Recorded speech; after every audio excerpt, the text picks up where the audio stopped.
This is the Cole Memo. I'm your host, Cole Preston. Every episode is released in audio, video, and transcript format. To find the transcript, audio, or video version of any episode, please refer to the description of the episode that you're listening to. Within that description, you can find a link that will take you to our website, which will display the transcript for this episode and the platforms where you can find this episode in audio or video formats. If you're unable to locate the episode description on whichever platform you're listening from, simply note the episode number and visit thecolememo.com.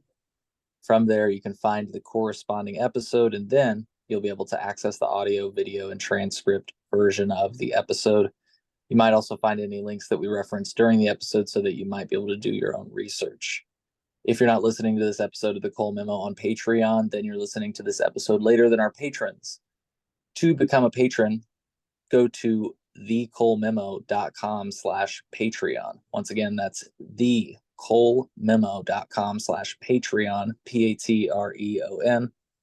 It's a great way to support our show. One of the best ways to support our show is free. Share it with your friends, subscribe, follow, leave a positive rating, all of that good stuff. Today is November 9th, 2023. The third time's a charm over here, I hope. I've tried to record this podcast a few times. My internet is just fucked. Phil, I'm going to join the future. Fiber is now available in my area. No more latency, hopefully. Anyways, Phil, say hi to our audience. Hello. Thanks for joining me tonight, and thanks for being patient with me and my technology. I know, we've tried to do this a few nights, so thank you for bearing with me. Hey, we all have neighbors that drive into power lines and put out our internet. Yeah, so for folks that are watching the episode, if you notice, like if my voice is behind my video over here, it's because I'm speaking off of my phone, and just wanted to explain that if it's driving you insane, because I'm going to be screen sharing today. We've got an exclusive report. Some of this information was shared on my former show, the Chillinois podcast. This is going to be exclusive to the Cole Memo, and it has to do with cultivator and dispensary fines that were issued by the state of Illinois to licensed cannabis cultivators in the state, right? And so this came about from a FOIA that I released. Since you're listening to this on Patreon, you're getting this information before it was even published on my website, but this is going to be one of the first text reports I've ever published, and that's what I'll be screen sharing today. Just a little bit of recap, Phil and listeners. I lay it out here in the report.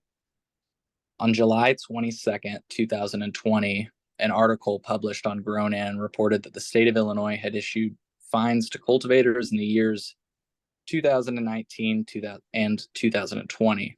Unfortunately, this article from Grown In seems to have been removed from their website.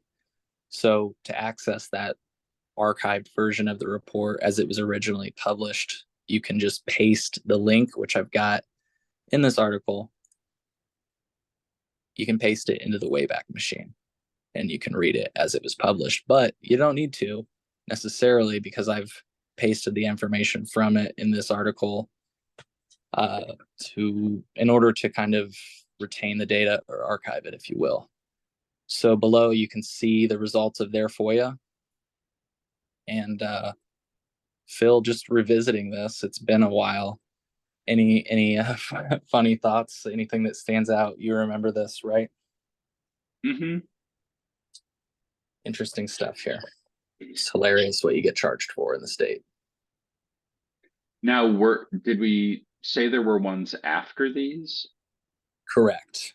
There are ones after this. Yep. And we'll be sharing that. And I've also uncovered, you remember when we talked about this in the past, and I'll lay this out in our recap, but when we talked about this in the past, the state made it clear that the data they did provide me excluded all fines that were rendered confidential, right? Today, we're going to be, I made the argument that they should still be able to turn those fines over to me, um, but in a redacted format. If they're concerned about anonymity, well, okay, redact the information that you're concerned about, but I still think in the interest of the public, you should be able to tell me what fines you've issued, right? Because that's what I'm trying to get the general idea of.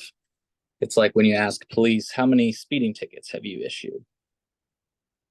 I think they should be able to say that.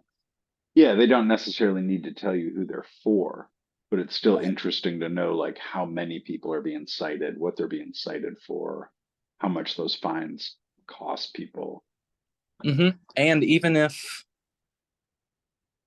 this is the way I view that, and again, we'll get to if you're not sure what we're talking about yet, I'll be recapping some of this information. When you think about what I understand, so this process that we're referring to, right, that renders these things confidential. The analog that I was thinking of is like I've gotten a speeding ticket in the past, right? And I was given the option to remediate that, for lack of better words. In other words, I go to I like that you call it remediate. yeah, thank you. Um, I went to traffic school with a really cool professor. That's beside the point. Um, it was a good time, but again, that's beside the point. I was able to get that off of my record as a result of just complying with the the offer that they gave me, right? Like it's like you've got this one offense on your record, but if you go to traffic school, you can get it off of your record.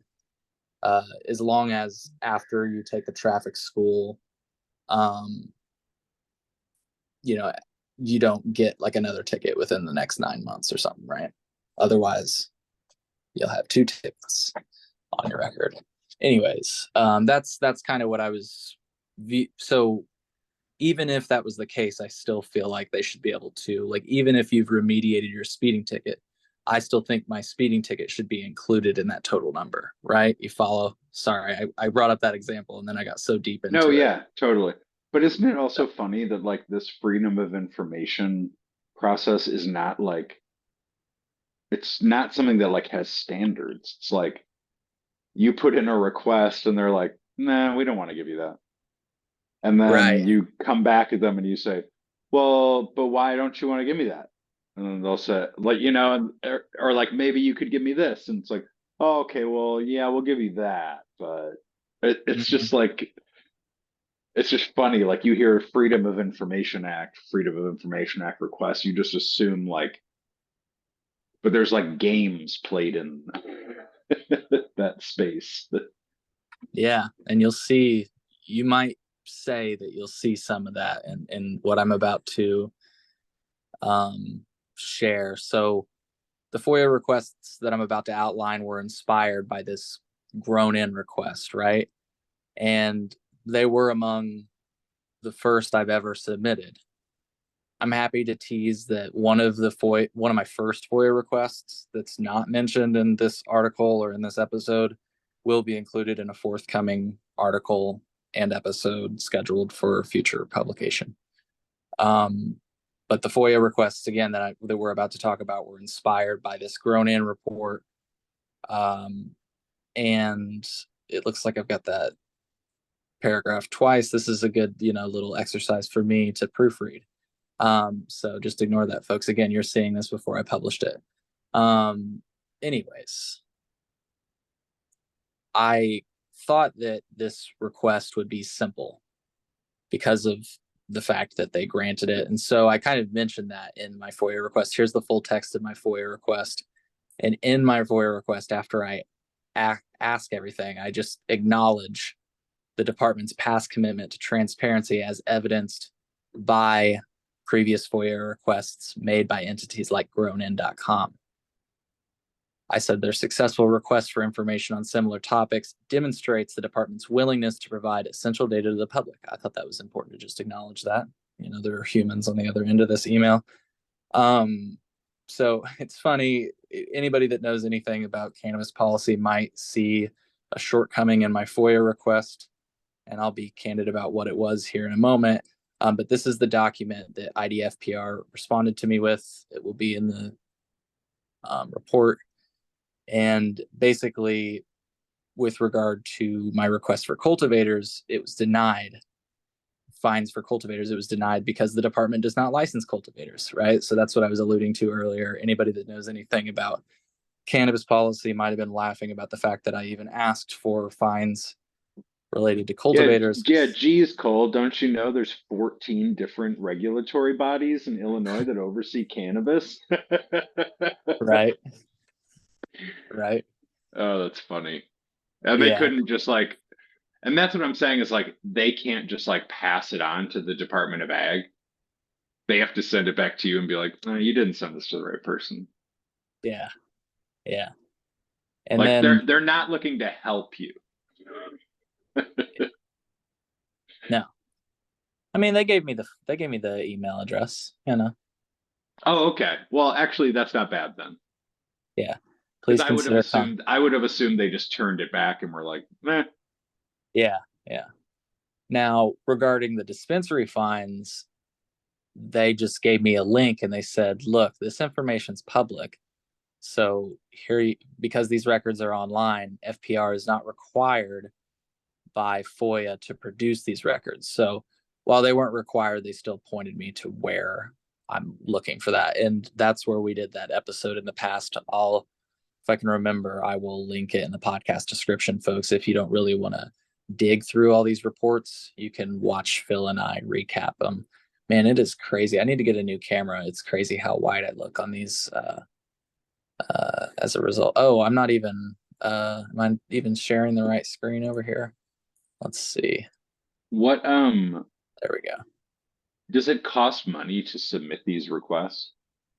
Well, so that's one thing that folks should be aware of. Yeah, I basically made clear in this that I viewed this request being made in the public interest, given that I believe the release of this information is in the public interest. Therefore, I request a waiver of any fees associated with the request. But I do say, and I think this is important for people, always include language like this.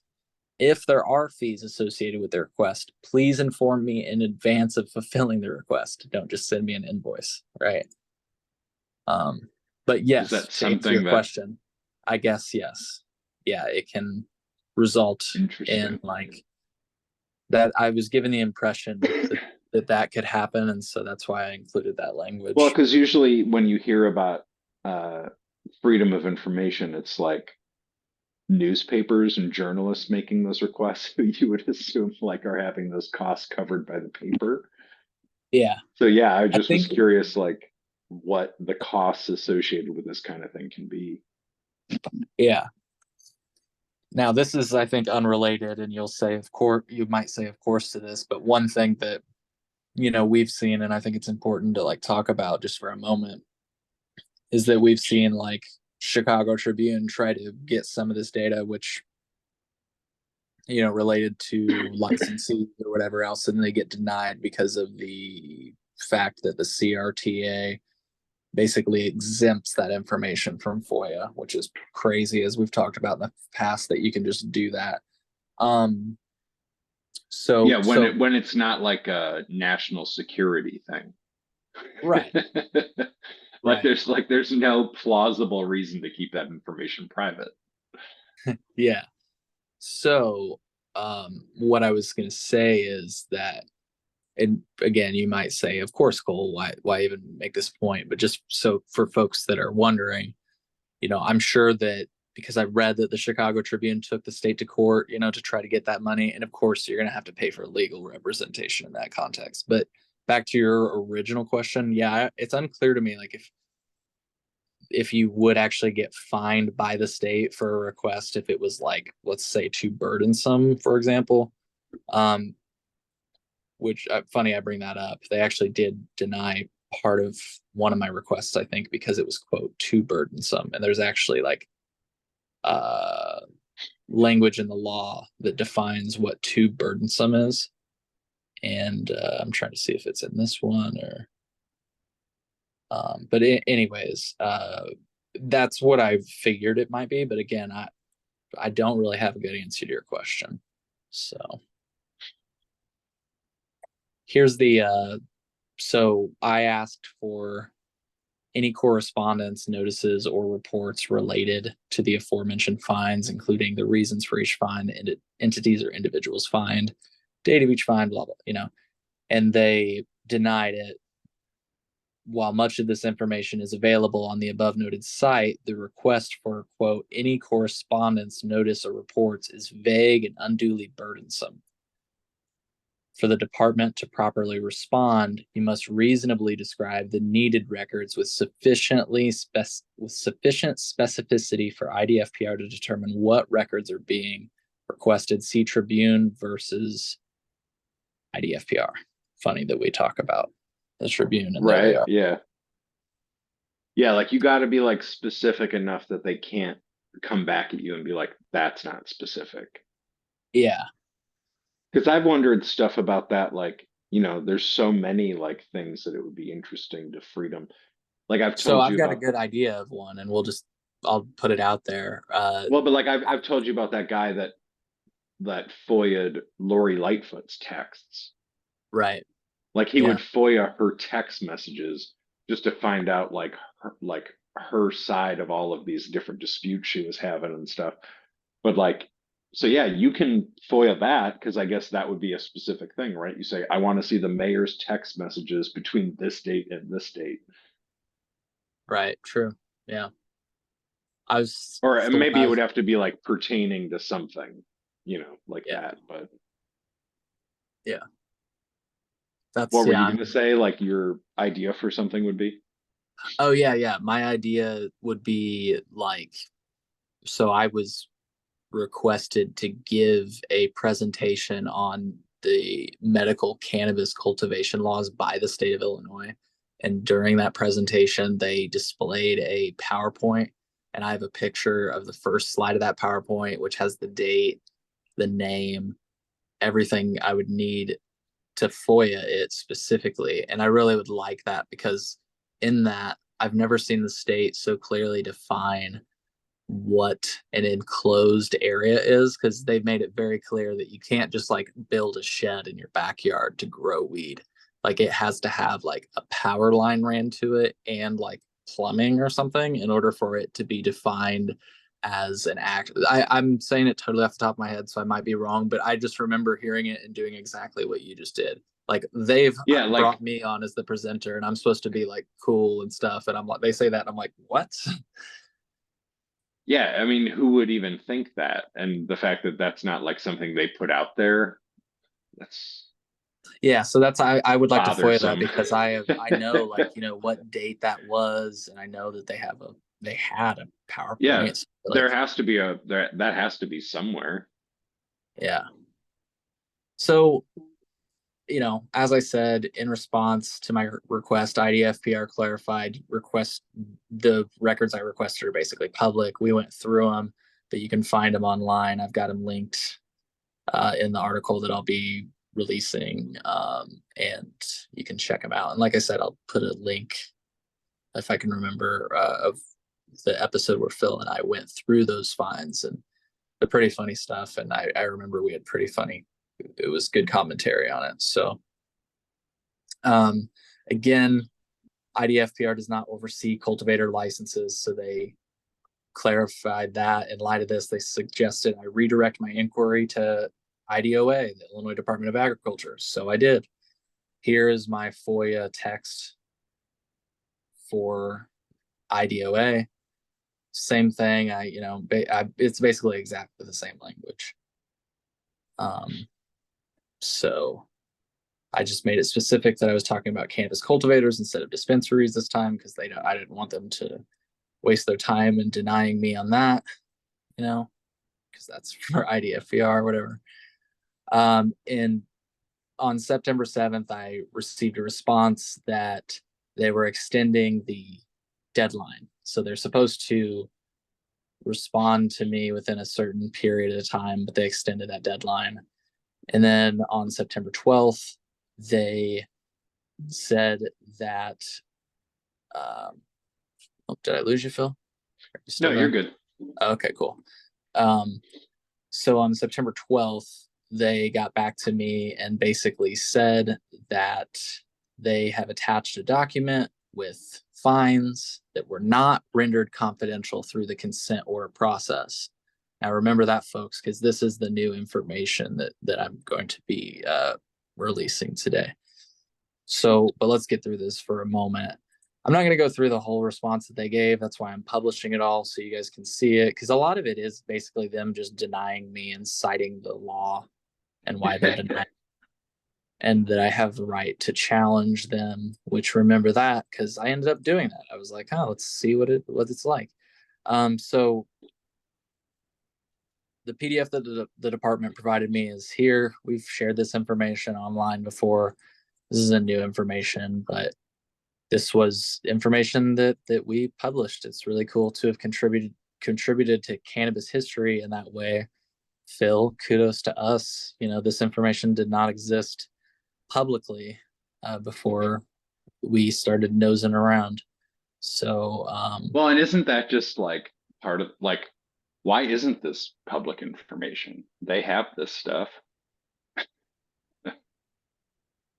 yeah, I mean, my only guess is, and this was my hypothesis, and I'll admit that by the end of the show, and maybe if you'd like me to clarify later what I mean, by the end of the show, you could maybe argue that this hypothesis is weak. But my hypothesis is that you don't publish this data because if this consent to whatever process, and that's basically what I'm going to call it every time I fucking refer to it, consent order process, if this exists, what I understand it to mean is that this could happen at almost any time.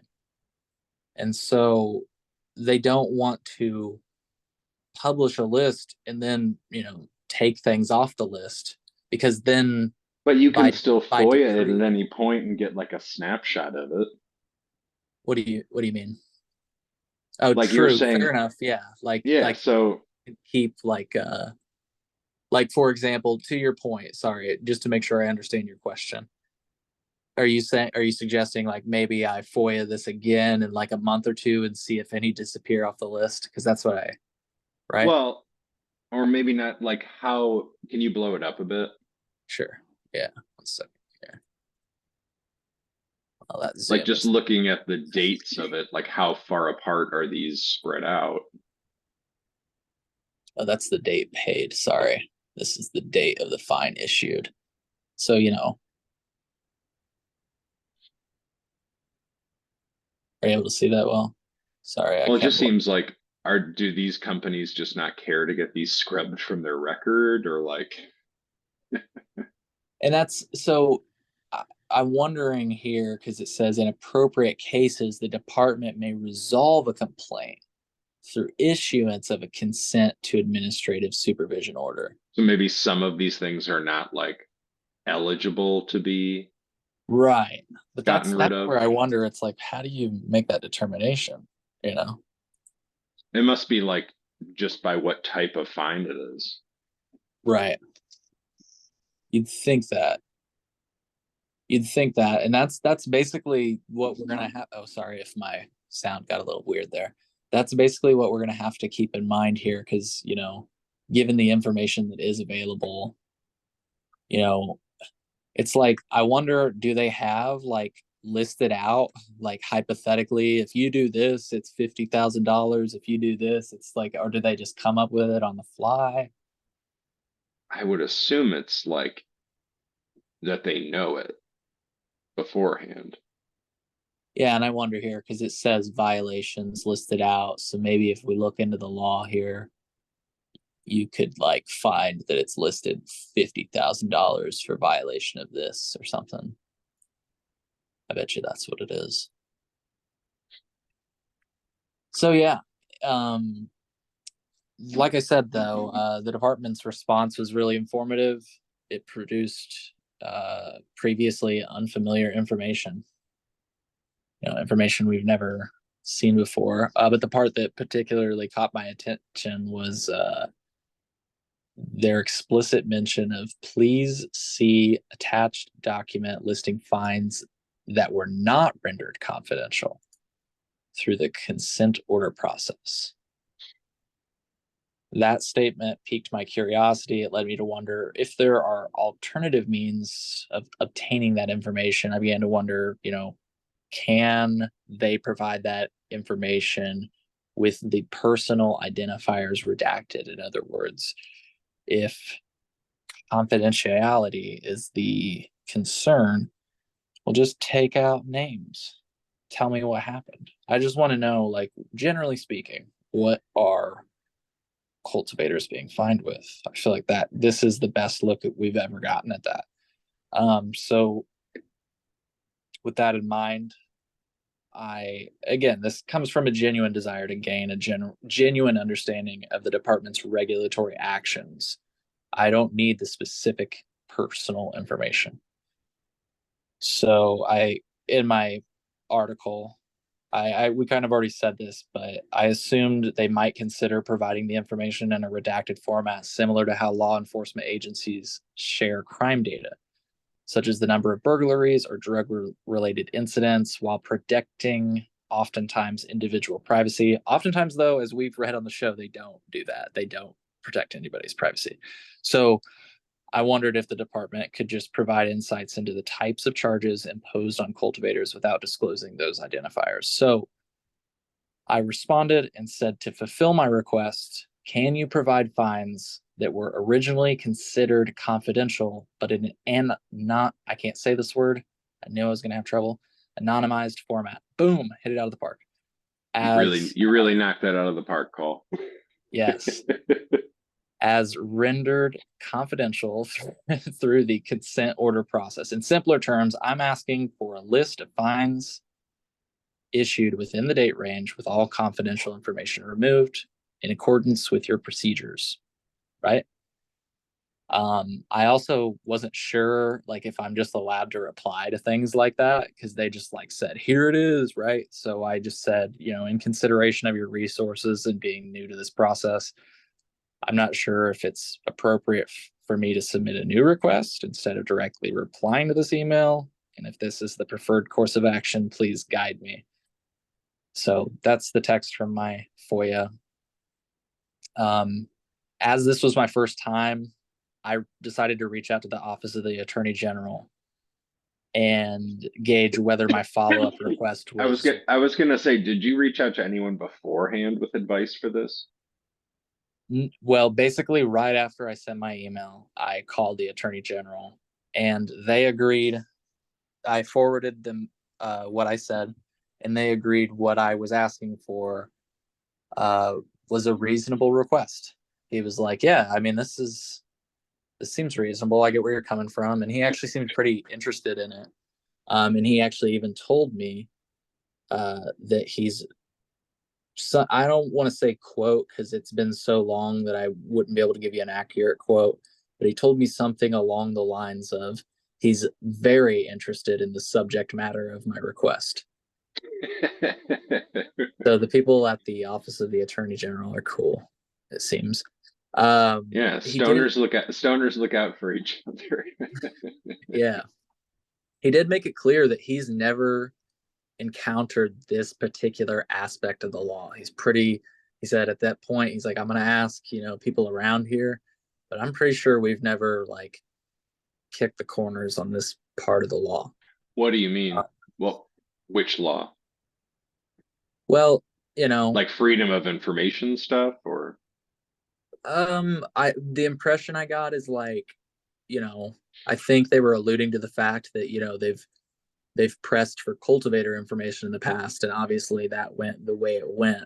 What we were referring to earlier with the Chicago Tribune, where they were like, no, and then they had to go to court about it. I, I think that's what he's referring to, but right? Yeah, I didn't ask him specifically. He did, but that I would make did. sense. Yeah, Right. He did say like specifically this whole consent order process. They've never even like done anything about fines and stuff is more particularly what he was talking about, if that answers your question. like no one had ever tried to get that information. Right. No. Yeah, so they like wouldn't really know what to do.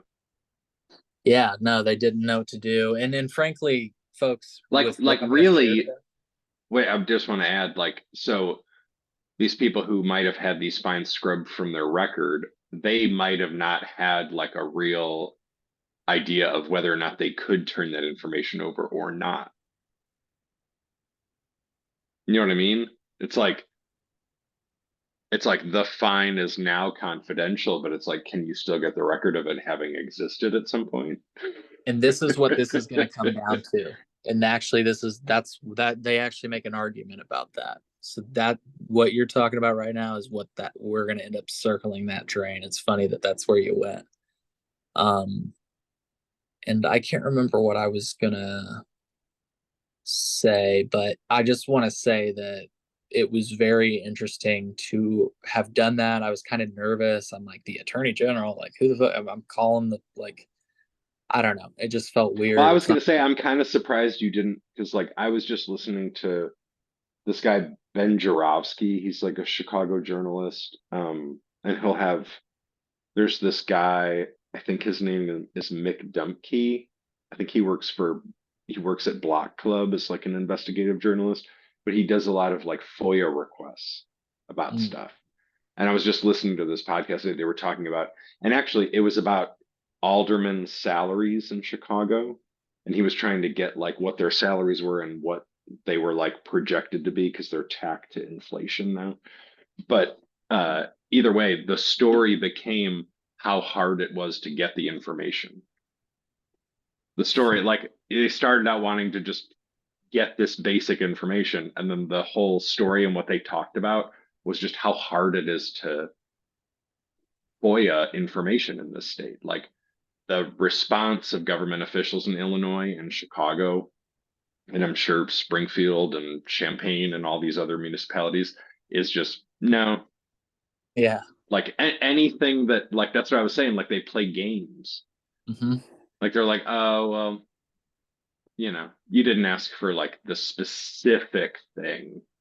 So I know I can say this is just too general, even though I know what you're really asking for. Yeah. Yeah, man. And again, I felt that a little bit during this process. I'm not going to say I felt like they played games with me a lot. I was very But if you're surprised. gonna do this again, I feel like you should maybe like get in touch with just a Oh, reporter like you've talked to before, maybe even someone you have a relationship with, and just get a couple pointers about, because you could probably make it just easier for yourself, you know? yeah, no, definitely. Not only that, but now that I know that I can reach out to the office of the attorney general and the way, like how helpful they were, like, Oh, that too, yeah. like I didn't realize, and that's why I didn't reach out to them until I sent this message, and he was like, oh, dude, he's like, this is what we do. Cause I was worried like I would have to like pay for something. Like this is the whole time I'm doing this entire process. I'm just worried that somebody's going to ask me to pay for something, you know? Isn't Like, that so just par for the course in this country though? yeah, yeah, You just assume if you're asking government for anything, it's gonna cost you something. yeah. Yeah. No, it's straight up. I was just worried that Even I was, just like bait, even just information, you know?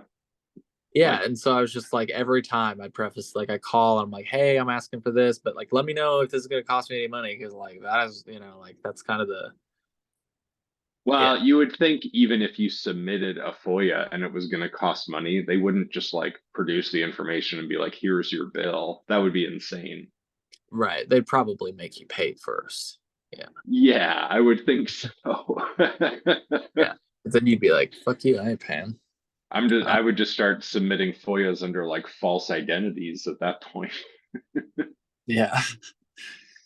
So this is where you could maybe say that games are being played. On September 29th, IDOA declined my inquiry. They said that, my request for fines um, rendered confidential through the consent order process was denied. They, listed the whole statutory reason, and if I'd like to challenge this, I could. And again, this came off of my phone call with the Office of the Attorney General. They told me that if they deny this, to reach out, and that they reassured me. They addressed all the concerns I just aired to you, Phil. They reassured me that Cole, it's absolutely free to employ our services, and we think you have a valid case here. So if they deny you, let's move forward. All you have to do is, they said, forward me their denial, say that you'd like to have them submit a formal case, and that's how we'd move forward. So I contacted the Office of the Attorney General just to seek their perspective on the denial just before I forwarded it to them. And they suggested that I should proceed, but to think about it, and if I wish to proceed, I should respond to their email to signal my intent. Again, during the call, they conveyed that it appeared I had a valid case and there was a reasonable chance of obtaining the requested data, although they emphasized they could not offer no assurance due to their lack of experience within this specific type of report. But they did, and I made sure, I'm like, do you get where I'm coming from? Like, I'm looking for just, I don't care who it was, just black it out, tell me what they were fined for and how much. And so I requested them to open a file and proceed with my request, and they confirmed they would be doing so on October 12th. And this is where things get a little crazy. It's kind of weird to see like the Office of the Attorney General send a letter with my name on it. Yeah, the Office of the Attorney General initiated contact with the Illinois Department of Agriculture. They basically sent them this letter and said, hey, Cole Preston requested this on September 22nd. They kind of gave their recap of it as they see it. They included all my emails, so you can check this out. And they basically said, please provide this office with copies of the withheld records for our confidential review, along with a detailed legal and factual explanation for the department's assertion that the records are exempt. In your response, please explain how the provision specifically prohibits the disclosure of anonymized fines issued to cannabis cultivars. I think they meant cultivators. Please also address. I think what's funny is that they say, if you claim that any portion of your written response is confidential, please send two versions of your response letter, a complete copy for the office's confidential review and a redacted version suitable for this office to forward to the measly requester. I'm joking. It doesn't say that. It says to forward to the requester. So yeah, that is basically what they requested from the Department of Agriculture. And Phil, this is where you could maybe say, like, it's like, all right, what's going on here? On October 23rd, IDOA sent me an email and they said, upon further consideration, the department will fulfill your request for a list of fines That's what rendered I'm through the talking about. consent order process in an anonymized format issued between January 1st, 2020 and August 15th, 2023. You will find attached a redacted copy of the fine log for consent orders. Confidential information has been redacted. Below is the information they provided me. What do you think we're going to see, Phil? You think it's going to be a big list? It's going to be nothing. It's going to be all blacked out. Like, do you think like a lot of cultivators, what do you think's the over under on how many cultivators take advantage of this process through the date? And reminding folks, this is the first day of adult use sales to what was modern day when I I submitted this. don't think the state probably does that great job overseeing everything. So I'm going to say it's not going to be that huge. Okay. You'd be right. I was provided with two records. That's what they Right? held back from me.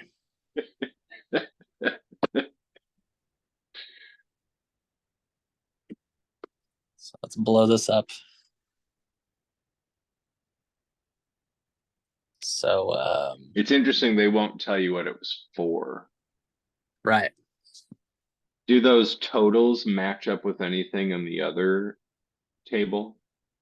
So that's why I was mentioning that earlier. So you look at 10,000, right?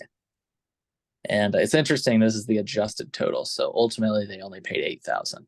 You could also probably go by the length of those black spaces on the cultivation center, Maybe. like at least to get a rough idea. You wouldn't be able to be certain, but Sure. Sure. So just to look back up here, though, you only see 10,000 here on this pesticide thing from Verano, and it's violation 3. I don't know what that means, but it's the least. It's well. I don't mean to say it's the least heavy fine, but it's not as heavy. Um, but yeah, I don't see any other. 8,000. It's unsecured door, so maybe it was 10,000 for a big door. I don't know. Like that's the thing. We're left to guess here because they just won't say. And this is where it ultimately gets down to. I don't think this is sufficient, and I ultimately argue this. I don't think this is sufficient. I want to see this, right? Why can't you yeah. tell me? You don't have to tell me this. So I also like that they reduced the one fine from 10,000 to 8,000. yeah, you notice that, yeah. Now, here I want to put this out there. I think I've been told that financial data, just going to plant this seed, is among the easiest to FOIA in the state. You have a specific date paid, you have an amount. FOIA, who paid the department on these dates, and if it's a cannabis company, well, you might have your offender, I mean, that would be pretty good. wouldn't it? I So don't see why that wouldn't plausibly work. I've been told that yeah, exactly. It's probably a really You're like, good. I've been told that it would work. Yeah, yeah. No, it should. It should. But I wouldn't be surprised them to. I would not be surprised for them to somehow argue that it's I don't like know. I'm related. really glad we're like talking through this whole process because like I do think this is something more people should understand. Yeah, Like it's not just journalists that can do this shit. Like if you're interested in something and it's a public policy issue, like you can FOIA stuff. Like I, yeah. I don't know who you'd take it to if you wanted to make it like a story, if you don't have some platform of your own or something, but like, you know, you can do this. Like this is for all citizens. You just have to think like how politicians would act if like just 5% of the population was like regularly submitting FOIAs. Right, right. Like and just knowing there's like a little percent that's got eyes on all their communication and Mm-hmm. Yeah, and I thank you for making that point because that is why I wanted to step through this with you because I easily could have just released this report and done my own little like thing or whatever, but I wanted to step through this with you because I figured not only you'd pick up on that, but yeah, I like the value of showing people that like I have no idea what the hell I'm doing, but the office of the attorney well, it's general, interesting. you know, uh, Yeah. yeah, Well, I yeah, mean, and that you can reach out to someone like the Office of the Attorney General to like get help with an issue. mhm, yeah, exactly. So yeah, I hope this information is helpful to somebody, even if you're not going to look it up in the context of cannabis. But I will say that I asked the office of the attorney general people I spoke to, not the specific individual, by the way, the person that ended up helping me. It looks like her name is Laura. She was really cool as well. But this is not the person that I spoke to, and they said they were very interested in the subject matter. That was, if you recall, I was saying he in that context. It was another person. But I will So say you're that saying Laura is not the confirmed stoner in the Office of the Attorney General office. correct. I didn't want anybody to put that. I didn't want anybody to assume that. I wanted to make that clear. However, I do want to say that the Office of the Attorney General, I did kind of candidly ask. I mean, is this one of your like better requests? Like you're not like yawning at this request, like Jesus Christ. Like, why do they even want this data? You know what I mean? Like I got to figure that sometimes they get requests where it's like, why are you even looking for this? So I asked, I was like, is this like a cool, like, is this like a cool request to get? And they're like, yeah, I mean, this is like pretty cool. Like you know, I don't usually look at this stuff. So yeah, It's got to just be wanted to pretty say, boring. It's got to be pretty boring most of the time. I'm sure, I'm sure. So before this time, Phil, learning from my mistakes, I not mistakes, but just learning from my experience, I sent the office of the AG an email before I responded to the Department of Ag because I didn't find this sufficient.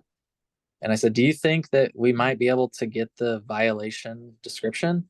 You know, like they redacted that, and I just, to me, it seems that shouldn't be an issue if they withhold the name.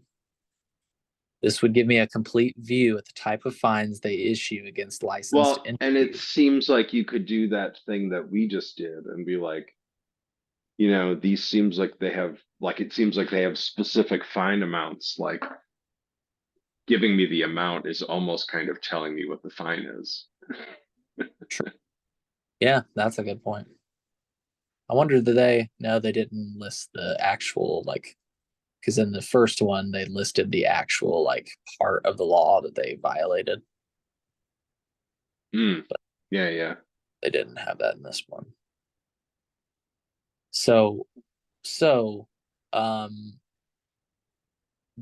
I spoke to them on the phone after I sent this email. They asked me to hop on the phone, and um, she said she's going to look into this and kind of explore potential solutions, but she told me that she got the feeling that they might maintain their position pretty firmly. And the department's concern, she told me, revolved around the possibility that disclosing that information could inadvertently expose sensitive details about the charged entity, potentially compromising the confidentiality that was originally intended to be guaranteed. In essence, from what I could gather, they seem to argue that providing further detail could risk revealing compromising like in other words, like if they say it was a, let's just I hate to use Oh, Verano, but it's it gonna be it's gonna be so fun to come back to them when you've gotten the information of who paid them that amount on that day and say, "Hey, I actually know who this is now, so can I just have what they were fined for?" yeah,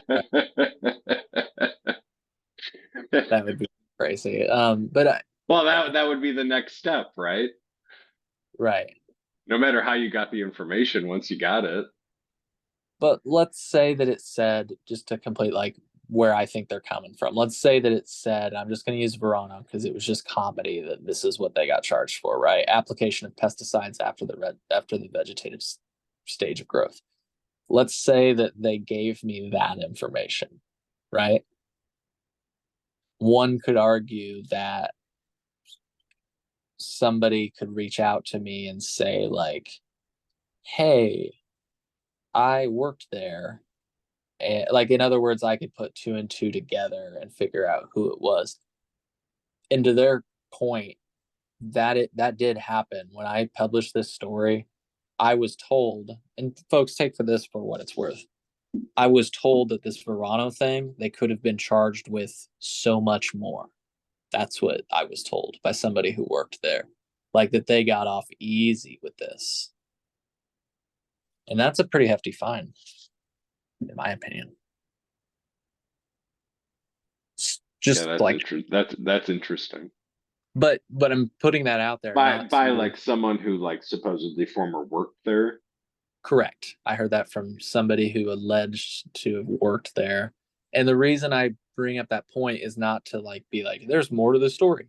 That's, I mean, it's fun to share more, but that's all, those are all allegations and such. The reason I bring that up is again, I think the reason they're denying me is because if they say on 1/25/2022 that there was a door left open, and then somebody sends me a picture of a door that was taken on 1/25/2022, they could say, oh, this is the facility, and then I know.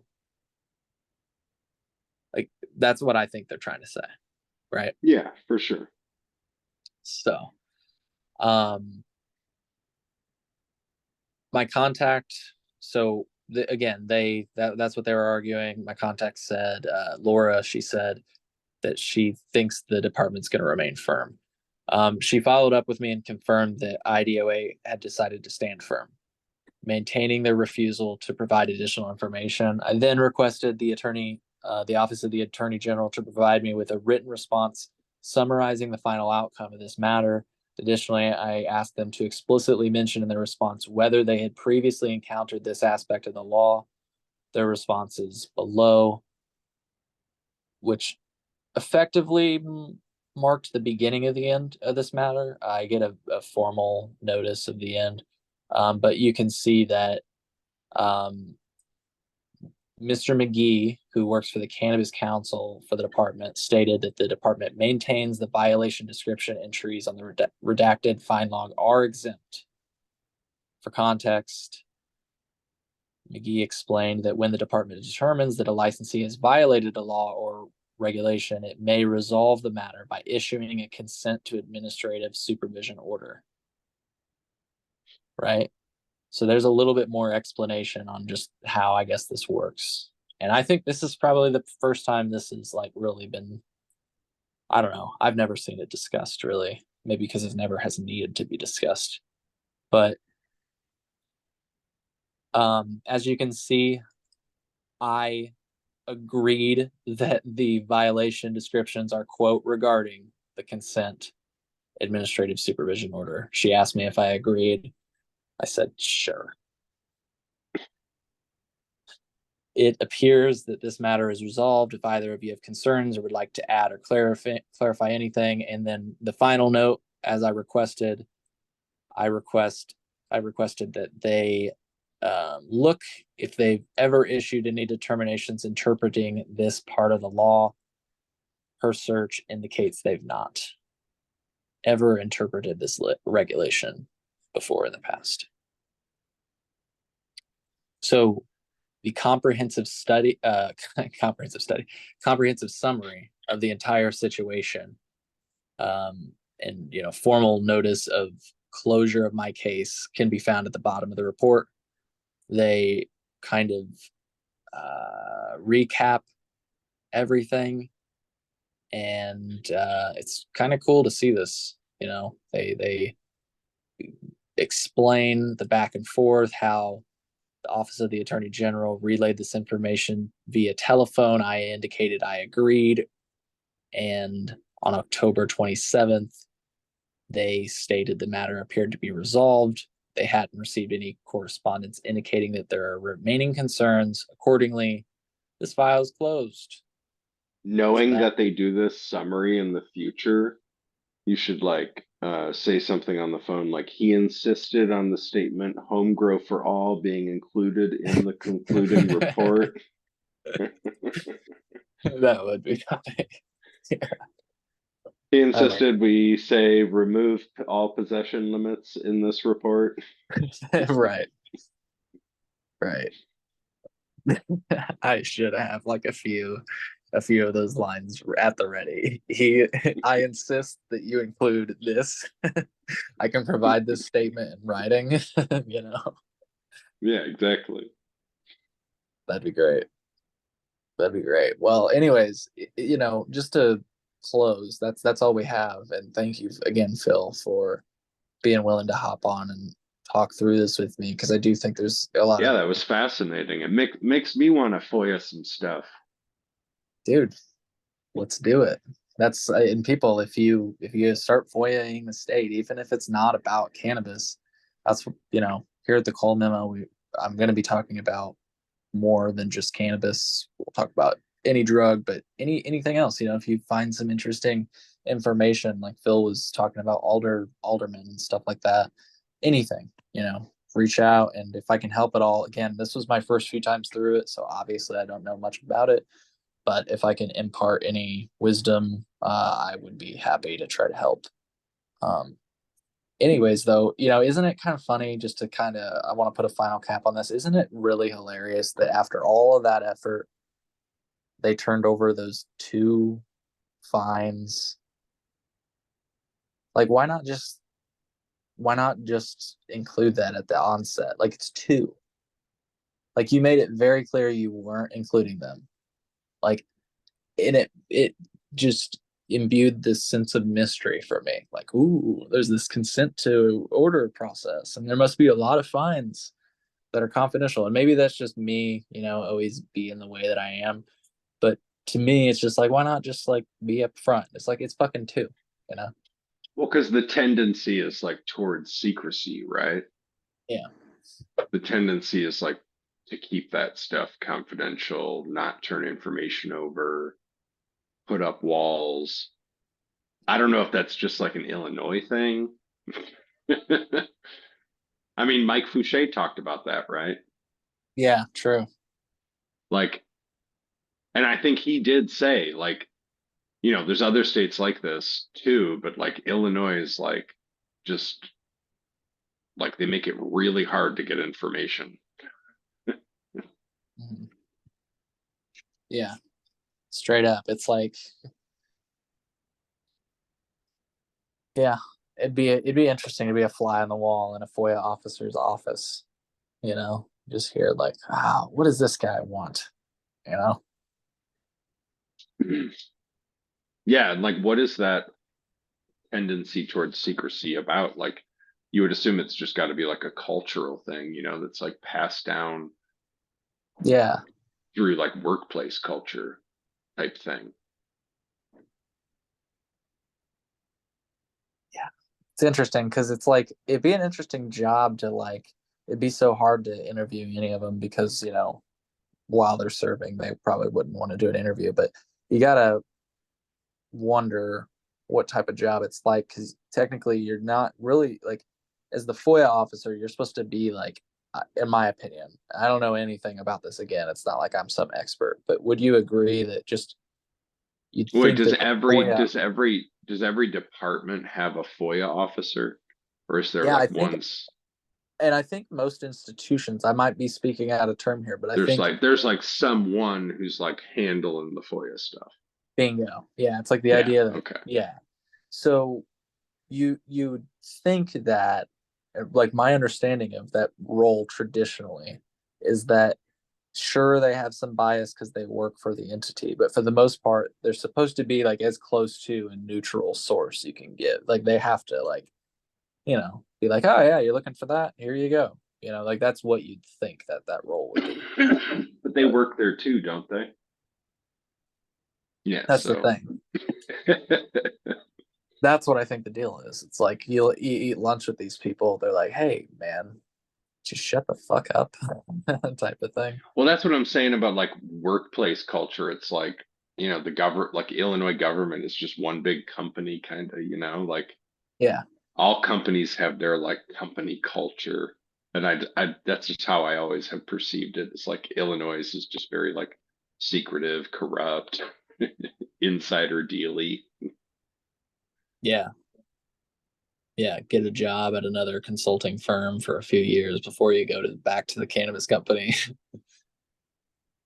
Yeah, right. And that could trickle down just to, yeah, FOIA requests like this, you put up walls and play games just because everyone else does, and you want to kind of like advance along in your career in government. Yeah. Yeah. Straight Yeah, up. that was very fascinating though. Yeah. Yeah. Thank you again for joining, and thank you folks for listening. If you've listened this far, yeah, I'm really interested to see. I hope that, and I'm glad you said what you said. I hope that it inspires people that like you can do this, and like it's if you want to know something, like you can ask a question. The worst they're going to tell you is no, as you've seen through this request. They're not going to come and like arrest you for asking a question, you know? Well, So, maybe some questions. I don't know. yeah, maybe. Yeah. Let us know if you I'm sure someone could think of one to get arrested for. yeah, let's not challenge our audience. That's funny. Well, anyways, Phil, before we go, any final thoughts on that entire debacle, or do you think we covered it? We should think of more fun stuff to FOIA. Oh yeah, you already know this is a very interesting learning experience. It's got to be the first of many.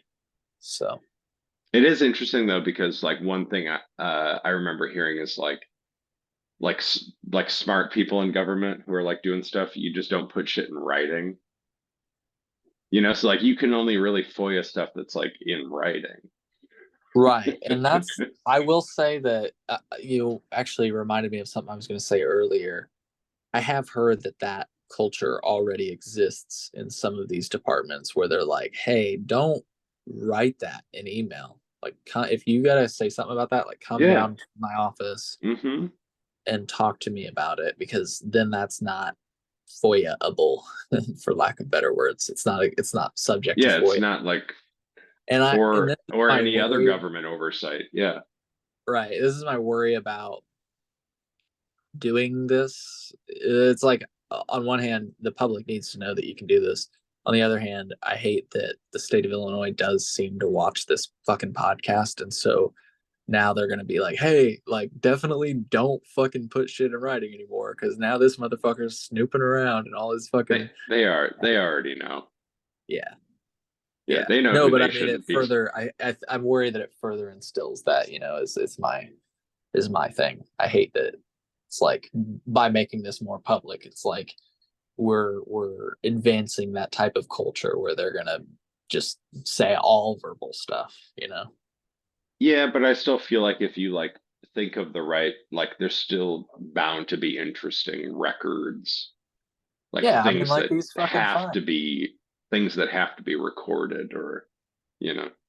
well, to your point, dude, I feel like now that I've established the precedent and I'm publishing that they can turn over a list of fines, albeit very redacted.